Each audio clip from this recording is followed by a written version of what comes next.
A lei tem sempre o propósito de trazer um lado, de valorizar a vida, Sim. preservar a vida e trazer uma melhoria social e até um bem-estar Sempre, para a vida. sempre. Dos dois Com lados, às algumas vezes, a lei... exceções, né? Daquelas leis casuísticas que são feitas para um determinado grupo, em determinado momento, e depois aí acontece aquele famoso jargão que nós temos na nossa sociedade. A lei não pegou. Por que não pegou? Porque ela está totalmente em desacordo com a sociedade. Ela é criada para favorecer um grupo específico. Sim, sim. Isso, às vezes, gera um descrédito. Com certeza. E com relação às igrejas, você é pastor em uma igreja. A igreja sabe lidar no campo jurídico? Por quê? Nós temos lei do silêncio, nós temos, às vezes, os cultos filmados, direito de imagem, nós temos, às vezes, situações de conflito, como resolver. Como é que a igreja hoje, o pastor de uma igreja grande, o pastor de uma igreja menor, seja ela qual for, ou um próprio membro de igreja, como é que ele lida? Eu lembro que sei que Provérbios diz que nós não devemos levar um irmão à justiça. É verdade. Mas às vezes nos entristecemos porque vemos muitos irmãos brigando e a briga vai parar na justiça. Isso seria uma quebra de um mandamento bíblico, né? De uma ordenança bíblica. Como é que trabalha-se isso na igreja, Irlanda? Pastor, olha, sendo bastante franco, as igrejas não estão preparadas. As igrejas não estão preparadas para a questão do direito de imagem, as igrejas não estão preparadas para a questão trabalhista, as igrejas não estão preparadas para as questões dos contratos do dia a dia.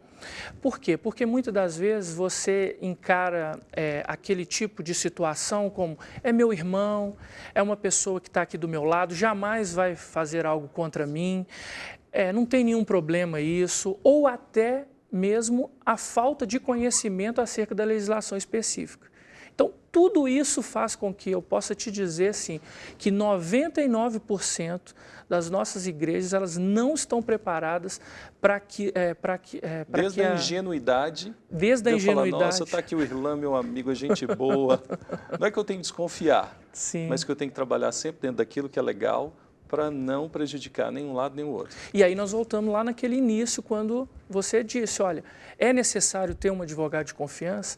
É advogado fazer uma consulta antes de tomar uma decisão? A resposta é com certeza, é muito importante. Como é que as pessoas podem buscar orientação? Geralmente se procura um advogado, e eu percebo assim, a maioria dos casos, em questão de divórcio, ação trabalhista ou ação criminal. Sim. Geralmente a pessoa, eu saí da minha emprego, eu quero mover uma ação contra a empresa. E geralmente porque alguém fomentou aquilo para ela. Sim. O advogado ali tem um papel, às vezes, ou conversar, aconselhar, mas como é que foi isso? É válido mesmo? É benefício? É bom para você? Ou não? Mas na maioria das vezes eu vejo, não, vamos lá mesmo, você tem direito disso, disso. E às vezes, lidando dos dois lados, eu já percebi que colegas foram à justiça, assim, dentro de uma utopia, acreditando que ele poderia ficar rico com aquilo. Sim. Do outro lado, eu vejo assim, a preocupação que a gente tem à frente de uma empresa, dirigindo uma empresa, de dar todos os direitos e benefícios a um funcionário e vê-lo crescendo bem. Sim. Essa relação, ela, no campo do direito, acaba caindo no colo do advogado, porque existem os conflitos. É verdade. A questão do divórcio é a mesma coisa. Sim. E aí se entrega para o doutor, ele vai resolver meu problema. Isso. Não, eu quero que aquele lugar feche. Não, eu quero que esse funcionário morra. Não Verdade. não há o diálogo. Existe uma proposta, você consegue viabilizar, assim, ou ver uma proposta para um diálogo, para melhorar isso. De repente, em empresas, empresários que assistem a gente, ações, palestras, para informar dentro da empresa quais são os direitos, quais são os deveres do funcionário, porque nós temos deveres e direitos. Sim. Mas alguns só cuidam dos direitos, deles. Os deveres não. Isso é bem trabalhado hoje, Irlanda? Olha só, no nosso escritório, por exemplo, nós fazemos palestras nas empresas, né, falando para os funcionários sobre os seus direitos e também sobre os seus deveres. Isso seria muito interessante para que as empresas sempre tivessem isso. Por quê? Para que pudesse ter um esclarecimento. Porém, quando o senhor está falando sobre a questão da ética cristã mesmo, para se tomar a decisão de ajuizar ou não uma ação, para se tomar a decisão de entrar ou não com um processo.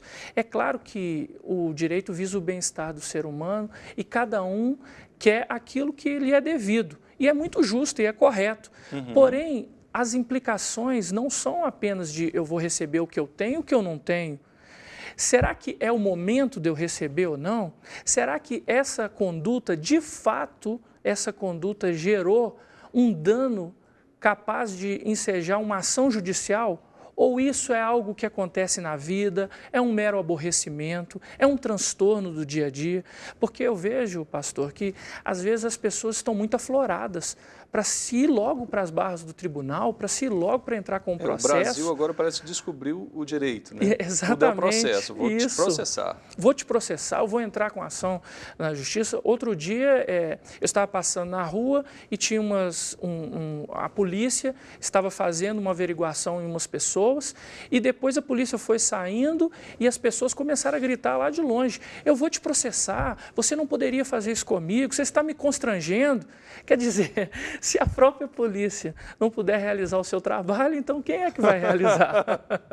Ou seja, o desconhecimento da lei é para os dois lados. Sim. Antes não conhecia nada e agora eu também desconheço, mas acho que sei muito, né? Isso. E nas questões da área de família, é muito importante existir a figura do conciliador, o advogado conciliador.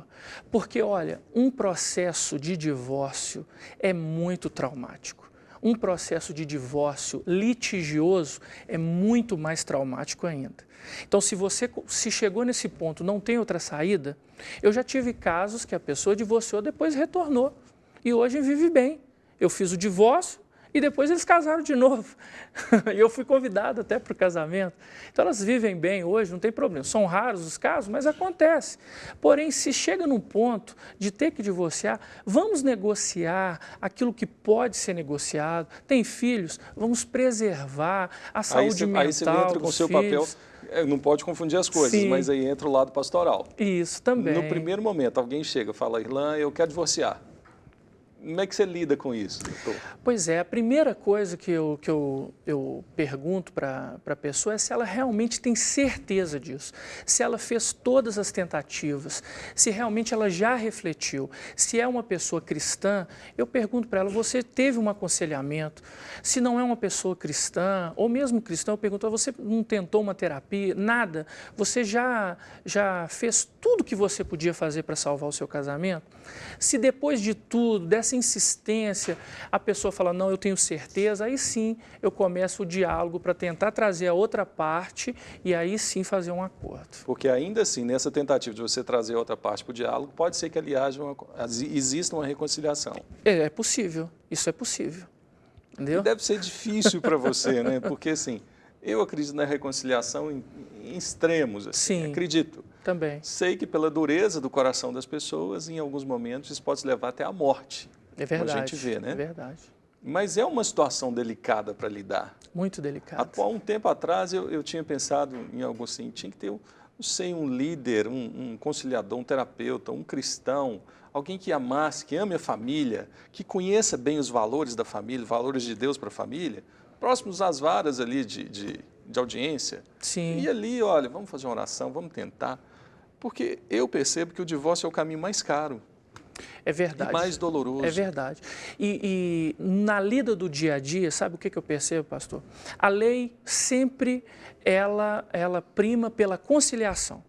Então, normalmente, os juízes, antes do início das audiências, eles perguntam se não há possibilidade de conciliação e tudo.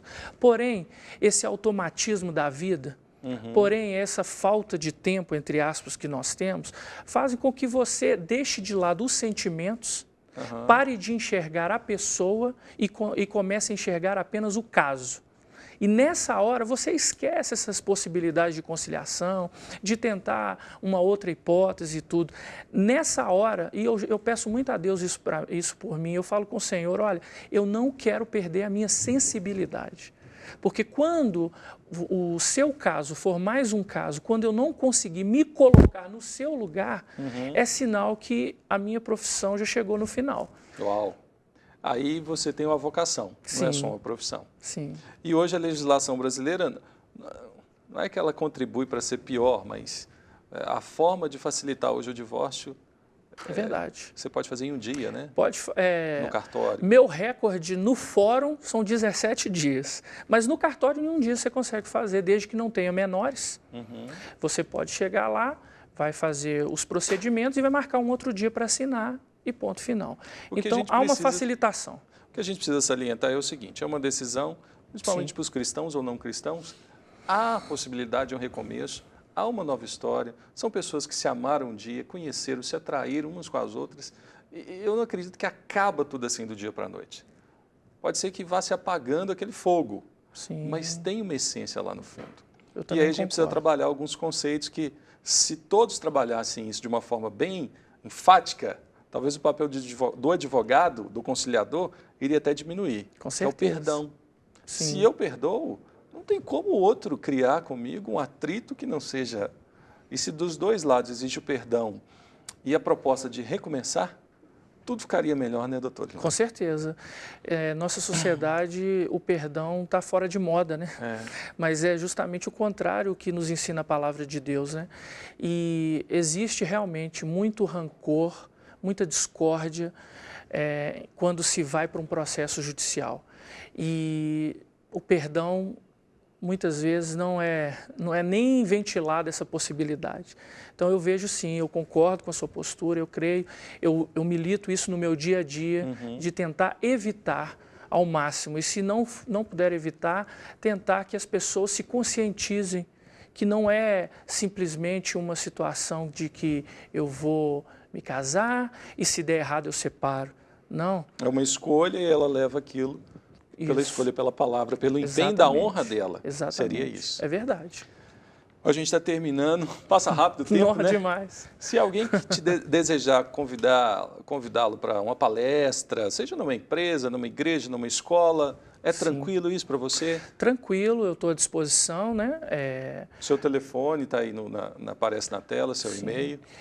Seu e-mail e site. Meu e-mail e site. E meu telefone também está aparecendo. Eu estou à disposição, pastor, para igrejas também. Eu atuo muito para as igrejas fazendo modificações do estatuto da igreja, ou então criando estatutos para as igrejas, fazendo o registro disso, auxiliando os pastores no dia a dia também. Eu considero isso um chamado. Eu considero isso assim algo que é muito importante, uma vocação para o meu dia a dia. E essa questão de estatuto é muito séria, porque tem pastores hoje que vivem assim tão presos, amarrados, não conseguem mudar nada em sua igreja por conta do estatuto. Isso. E eu estou disponível para auxiliá-los nisso também e a população de uma maneira geral, né? Porque assim é a minha vocação realmente, é aquilo que eu gosto de fazer e vou estar disponível para quem quiser. Um advogado vocacionado com esse propósito de valores que a gente tem. É por isso que o meu site é www.oseuadvogado.com.br. Eu vi essa sacada sua, foi inédita, você brilhou aí. Rilan, brigadão. Prazer, viu, pastor? Eu creio que esse poderia ser até um outro assunto a ser discutido, um estatuto, como formular o estatuto, como rever o estatuto, seja de empresa, de um condomínio ou da própria igreja. Eu acho que tem mais assuntos, você vai voltar aqui. Se você tem dúvida, pode enviar o e-mail para menteaberta@redesuper.com.br. Vou ter o maior prazer em encaminhar para o Irlan, nosso parceiro, amigo aqui da Rede Super. E no mais, é preciso abrir a cabeça também para perdoar. É mente aberta para, em alguns momentos, aceitar aquilo que nós não aceitamos no dia a dia. Perdão, acabar com o rancor, com a raiva, buscar reconciliação, tudo isso é possível. Às vezes nós não queremos, mas se a gente entrega para aquele que pode fazer tudo, que é Deus, ele pode fazer muito pela gente.